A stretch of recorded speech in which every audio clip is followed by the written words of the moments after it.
Hello fam, hello fam, hello fam, hello. I am back just wanting to share some tips with you that are related to living a sugar-free lifestyle, a sugar-free journey. And particularly today, I want to talk about IF, intermittent fasting, and why I stopped intermittent fasting. So if that's something that's interesting to you, please stay on and listen for a while. I actually had to miss last week posting because I wasn't feeling well, caught a little cold. We were out of town celebrating my birthday. And so yeah, just a little bit sick. So sorry about that. But hi, Tamika. So good to hear you, see you on. But one of the things that I did do was post my results. I posted my 60-day results from being sugar-free, and that also includes moderating my alcohol intake. And when I say sugar-free, I don't mean completely sugar-free, but a very low sugar diet. All right. And I don't even like saying diet because it's a way of life for me now. And so I posted my results, and you'll see in those results that my face was a lot slimmer. I lost some back fat. My waist is slimmer. And so one of the things I want to advise you guys is that any of you, anytime you're on some sort of journey, health journey, and you're working out, you're changing your eating habits, please, please, please do before and after photos. We don't always see it in ourselves, but it helps because when you see the photos, you can say, oh, I see some results. Now, we may not see as many results as we want, but you're going to see the progress. So be sure to do that, and you'll be surprised even how much your family and friends notice as well. I really appreciate all the feedback from all of you guys giving me the support in terms of what you saw in the journey. So yeah, I wanted to see a bit more, but I'm starting to see more, and that's why I want to talk about IF, or intermittent fasting.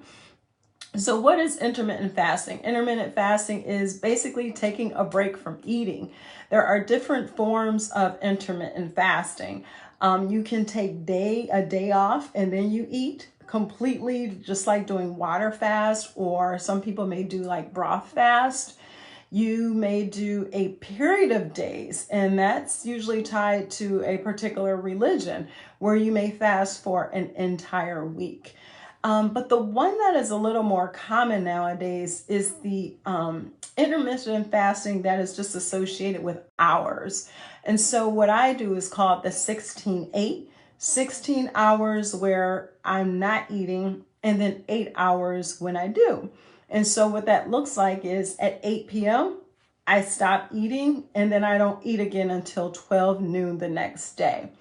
So at some point, I did this 2 years ago, and I did it with a program. There was some app on your phone that you can use, and I think it'll charge you $10 after the trial. But I did it, and I did not notice any results. I was just hungry and not noticing any results whatsoever. So it's like, what's the point of fasting for all this time and I'm not noticing any results? And so after I did it might have been for 21 days or 30 days, but after that was up, I decided I'm not going to do this again. I had also talked to several of my friends at the time that were doing intermittent fasting, and it was not working out for them.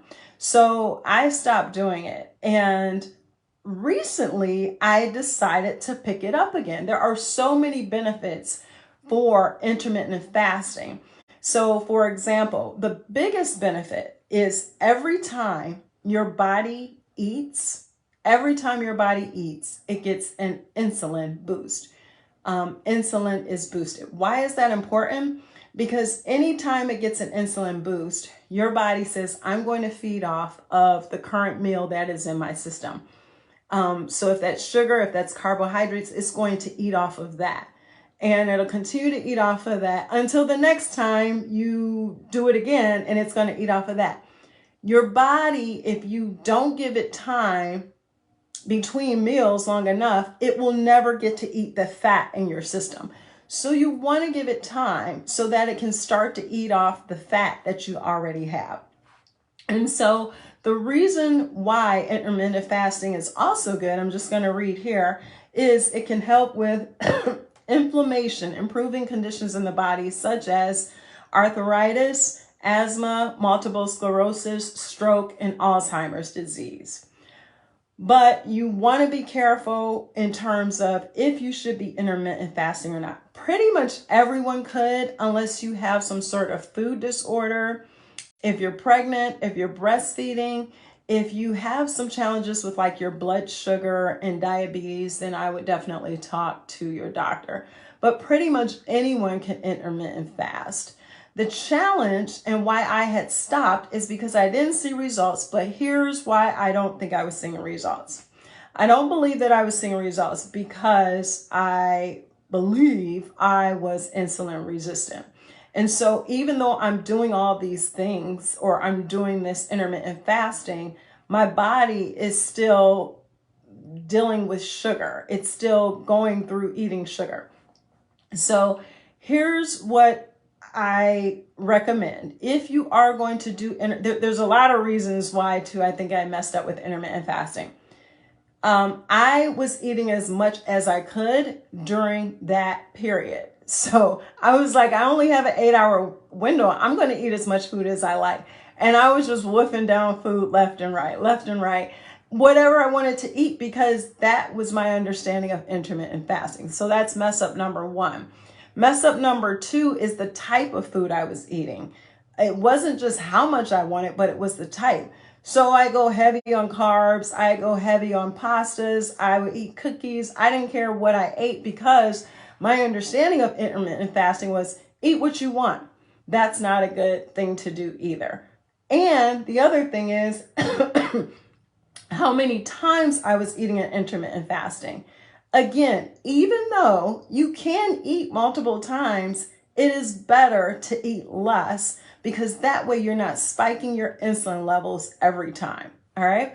So even though I intermittent fast now, I don't eat frequently during that period. I might eat 2 to 3 times during that period. And that's what you want to be mindful of. And if you're eating correctly, you'll find that you're not as hungry as you used to be. And so one of the ways I kind of build up to it is the first thing I do in the morning is I have a hot water or warm water with lemon in it, or apple cider vinegar with tea, no sugar. I just do that, and then I keep drinking. And then you just drink a lot of water. When you do finally go to eat, you want to eat something that is not high in carbohydrates, because that will spike your insulin, that will spike your dopamine, and it'll make it so that you just want to continue to eat something else. So you want to make sure that you're eating a healthy fat food, if that makes sense, and not a high carb food. So hopefully that helps in terms of, this is why I stopped intermittent fasting. It wasn't working, but I was doing it wrong. So you don't want to just eat whatever it is you want to eat during intermittent fasting. You don't want to just continue to eat. You want to try to limit it to 3 times, if you can, and eat quality foods. I'll hop on another time to talk to you about what you could be eating during that intermittent fasting time frame. And sorry for the cough.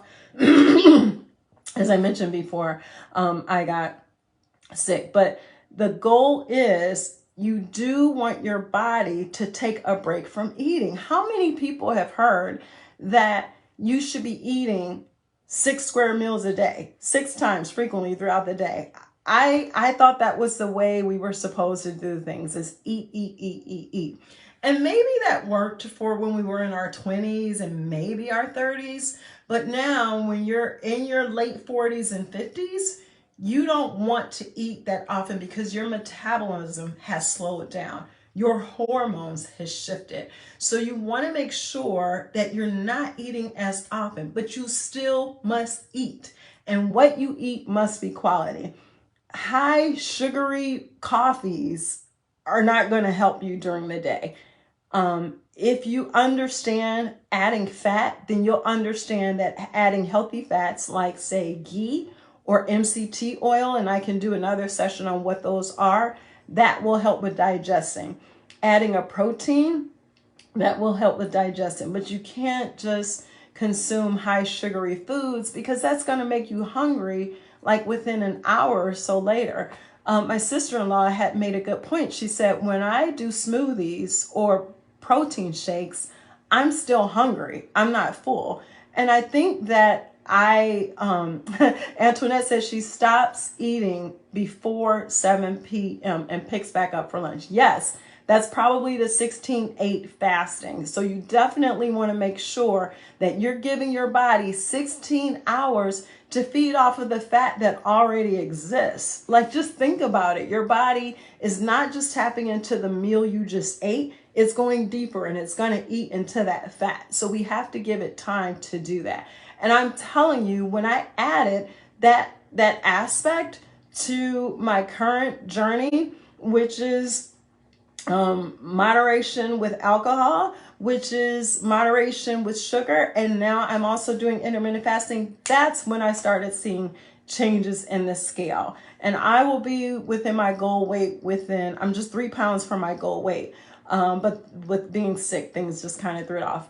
But that will help. And I'm going to tell you, even if you do that and you don't have a lot of exercise, I still want you to exercise. But even if you do that and you don't have a lot, you will start to notice a decrease in your weight, in your size. If you don't, then I want you to reach out to me, because there's something that you're doing wrong and I want to help and guide you through that. All right, I'm going to stop blabbing, but I'll come back on again, and then I can talk about kind of like what it looks like when you're doing a healthy version of intermittent fasting. Because if you're unhealthy with it, or if you're just eating what you want, you're not going to have results. I thank you guys for tuning in. And just let me know if you have any questions or feedback, and I'd be happy to share. I'll be back on next Wednesday, same time, same place. Bye.